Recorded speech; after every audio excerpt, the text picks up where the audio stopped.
Hello hi welcome to our channel easy cooking the Kongu style. இன்றைக்கி நம்ம என்ன பார்க்க போகிறோன்னா செலவு ரசம் பார்க்க போகிறோம்.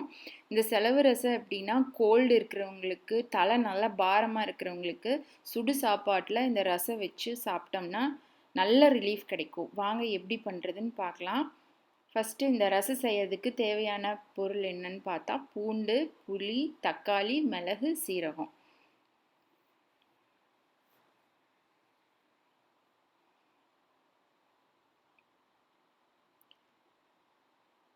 ஃபஸ்ட்டு ஒரு கடாய் வச்சு ஆயில் ஊற்றிக்கணும்.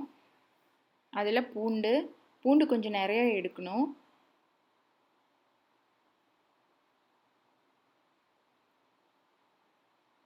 தக்காளி,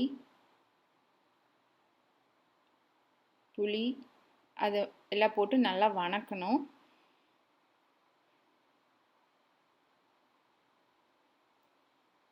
அப்புறம் வரமிளகாய் எடுக்கிறேன்.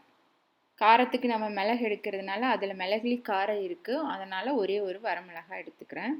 அப்புறம் கருவேப்பில், அப்புறம் நம்ம எடுத்து வச்சுருந்த மிளகு, சீரகம் போட்டு மிக்ஸ் பண்ணிவிட்டு கொஞ்சம் கொத்தமல்லி தூள். மல்லி இருந்தாலும் கொத்தமல்லி போடலாம், என்கிட்ட மல்லி இல்லாதனால நான் தூள் போட்டிருக்கேன். அதை ஆற வச்சு பேஸ்ட் மாதிரி அரைச்சிக்கணும். அப்புறம் தாளிக்கலாம். கடாயில் எண்ணெய் ஊற்றி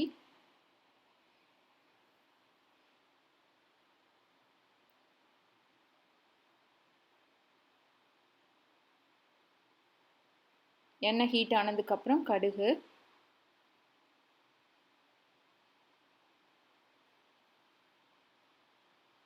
அப்புறம் கருவேப்பில் நல்லா ஃப்ரை ஆனதுக்கப்புறம் நம்ம அரைச்சி வச்சுருந்த அந்த பேஸ்ட் ஊற்றுறோம். இது பாருங்கள் நல்லா கெட்டியாக இருக்குது. இந்த மாதிரி ரசம் இந்த மாதிரி இருக்கக்கூடாது, கொஞ்சம் தண்ணி மிக்ஸ் பண்ணிக்கலாம்.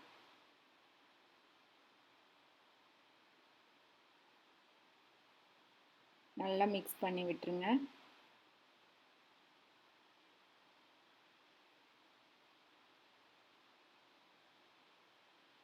அப்புறம் உப்பு பாருங்கள் கொதிச்சிருச்சு. இந்த கொதிச்சதுக்கப்புறம் சிம் பண்ணிவிட்டு பெருங்காயத்தூள் போடுறேன். பெருங்காயத்தூள் போட்டு நல்லா மிக்ஸ் பண்ணிக்கோங்க.